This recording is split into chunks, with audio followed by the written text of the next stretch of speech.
Oke, Assalamualaikum warahmatullahi wabarakatuh. Salam sejahtera bagi kita semua. Perkenalkan, kami dari kelompok 2, Digital Decision Making, akan mempresentasikan hasil studi kasus dan materi apa yang kami pelajari selama pembelajaran. Sebelumnya, perkenalkan, saya Aristi Wijayanto. Saya Fadila Zara Putri. Saya Niko Pati. Saya Gita Melinda. Saya Medina Lelusiani.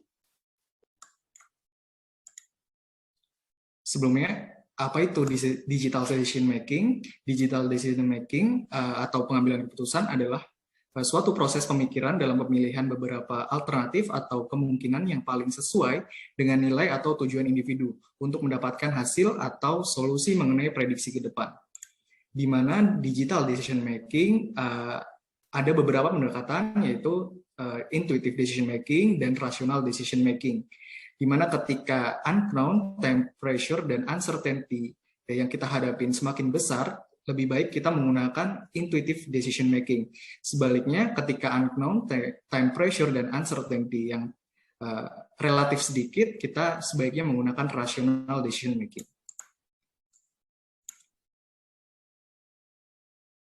Selanjutnya adalah contoh pengerjaan rational decision making. Tahap pertama adalah memberikan dari permasalahan yang telah diberikan, kita dapat memberikan kondisi-kondisi apa saja yang sekiranya dapat berdampak pada masalah tersebut.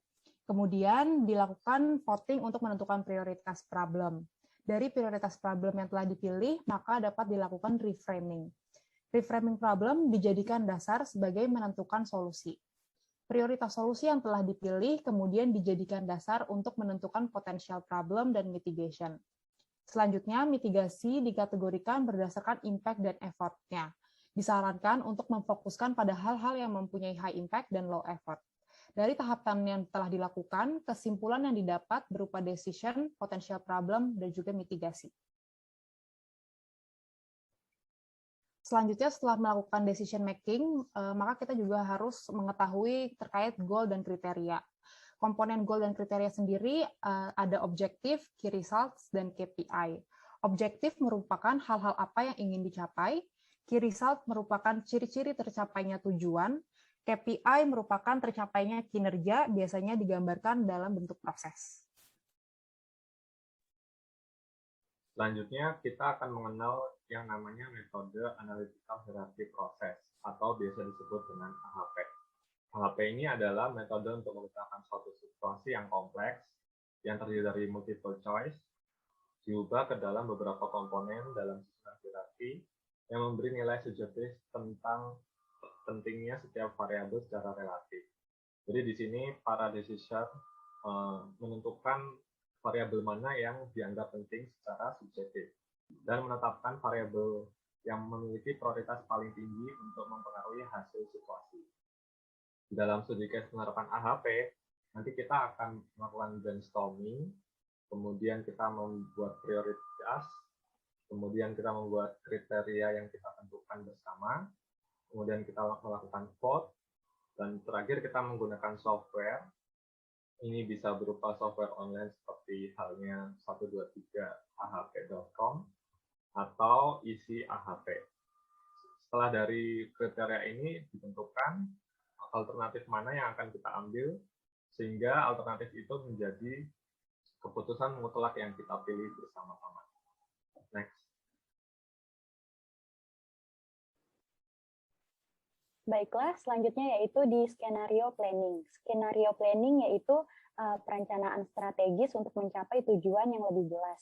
Nah, di sini skenario planning digunakan untuk menghadapi ketidakpastian, yang bertujuan untuk memberikan alternatif, bukan memberikan perkiraan.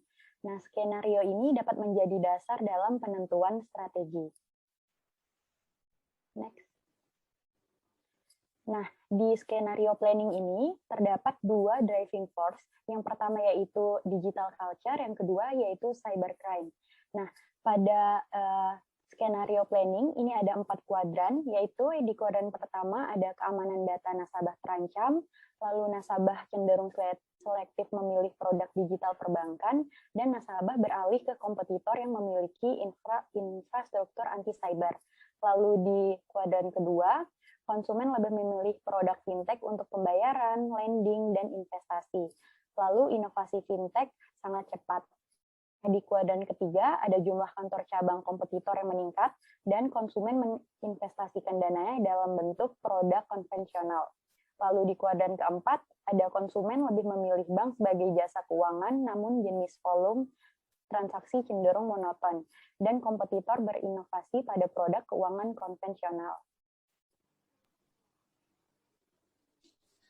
Dari keempat kuadran tersebut, kami memilih kuadran pertama, yaitu di mana kondisinya digital culture dan cybercrime-nya itu meningkat.